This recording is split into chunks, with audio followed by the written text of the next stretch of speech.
Olá, amigos. Sejam todos bem-vindos. Nos últimos dias, um personagem tem sido o centro das atenções pelo Brasil.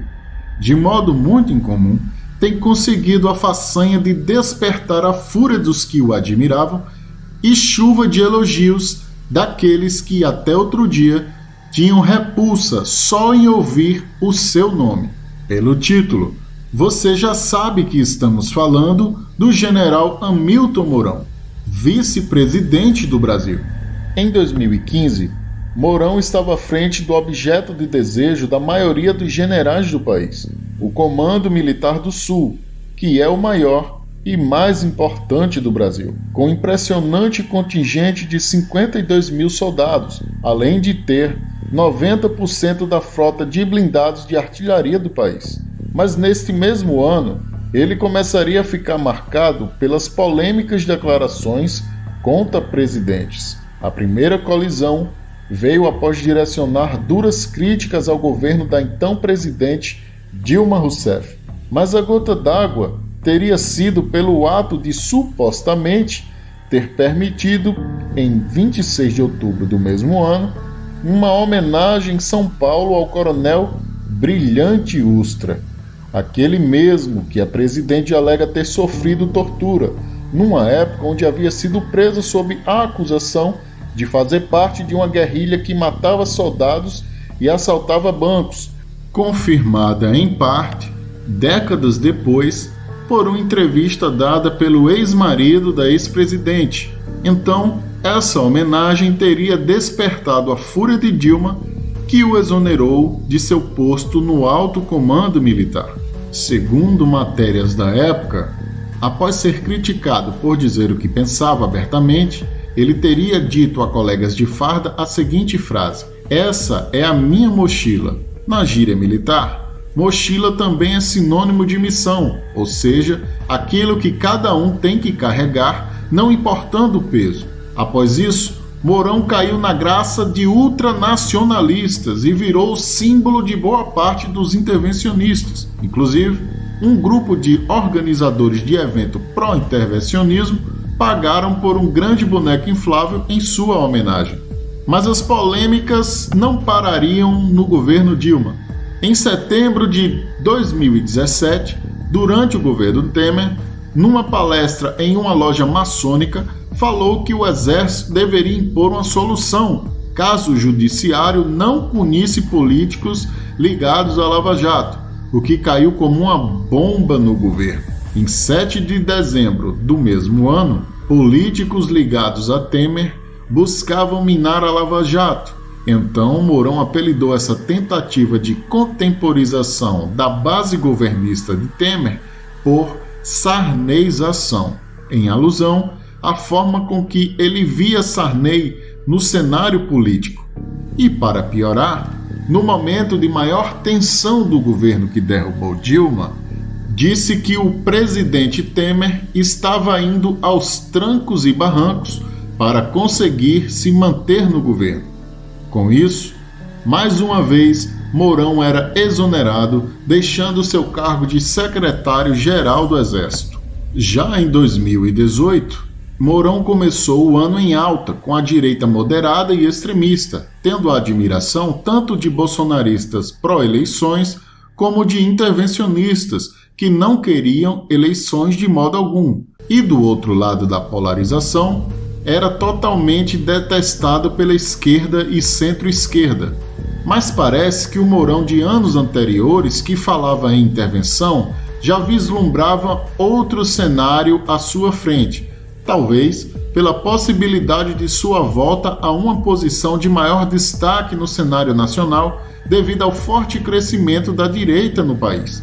Mas a lua de mel com os intervencionistas acabaria por volta de maio do ano passado, junto a mais outra declaração polêmica, e foi justamente no período da lendária greve dos heróis caminhoneiros, onde afirmou que a população não poderia se tornar refém da classe caminhoneira. Então, os ultranacionalistas imediatamente entenderam como um ato de traição ao que de longe parecia o momento mais propício a uma intervenção, acabando de se tornar persona non grata dentro do movimento.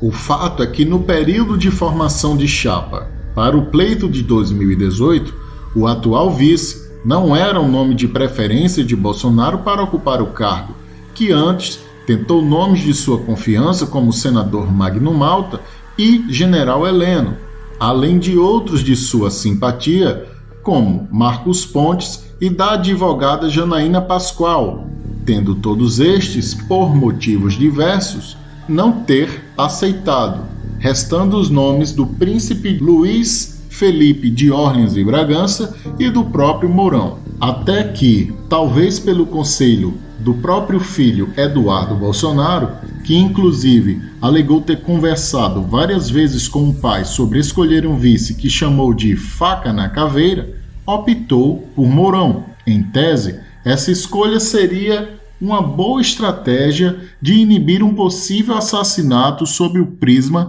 de uma pós-eleição, mas a tentativa, como sabemos, ocorreria ainda no período eleitoral, no mês de setembro. Mas já em processo de recuperação do atentado que sofreu e eleito há poucos dias, um de seus filhos, dessa vez o Carlos Bolsonaro, alegaria em 28 de novembro que a morte do pai poderia interessar não apenas a inimigos declarados, mas a pessoas próximas a ele, o que rapidamente foi especulado na mídia que poderia estar se referindo a Mourão. Coincidentemente ou não, o general Mourão começaria uma maratona de manifestações públicas antagônicas ao discurso do presidente Bolsonaro nos últimos anos. Por exemplo, se posicionando a favor do aborto, se solidarizando na saída de Jean Willis do país, se envolvendo no tema da mudança da embaixada em Israel, mas em favor dos palestinos, fazendo declarações favoráveis à saída temporária de Lula da prisão e, por fim, fazendo críticas ao Olavo de Carvalho, considerado por muitos como o maior símbolo da direita brasileira. Sem entrar no mérito de Mourão estar certo ou não em suas posições, o fato é que isso colidiu imediatamente com pelo menos dois setores entre os três da direita. A extrema-direita, representada por intervencionistas e ultranacionalistas, e a direita conservadora cristã não digeriram nada bem tais declarações.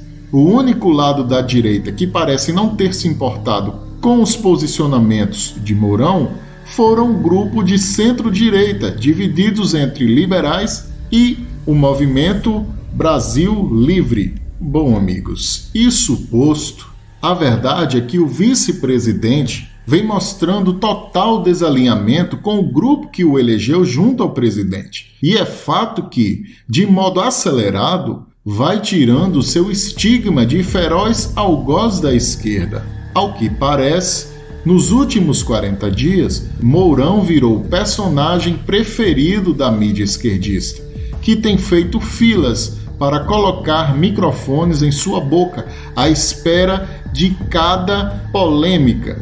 Então, ao ver Mourão e seu recente flerte com opositores de Bolsonaro, ficam algumas perguntas no ar. Será que isso tudo faz parte da personalidade de Mourão, tendo em vista que num passado recente ele agiu assim com os outros presidentes?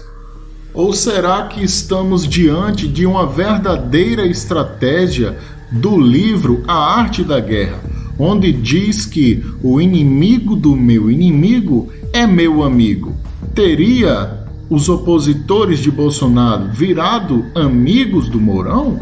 Por enquanto, não temos como saber o final dessa novela, ou saber se ela está próxima ao fim. Portanto, sobre o homem que diz carregar uma mochila nas costas, a dúvida que paira é essa: na fila do pão, Mourão pensa alto por ser altivo ou fala alto por ter pressa?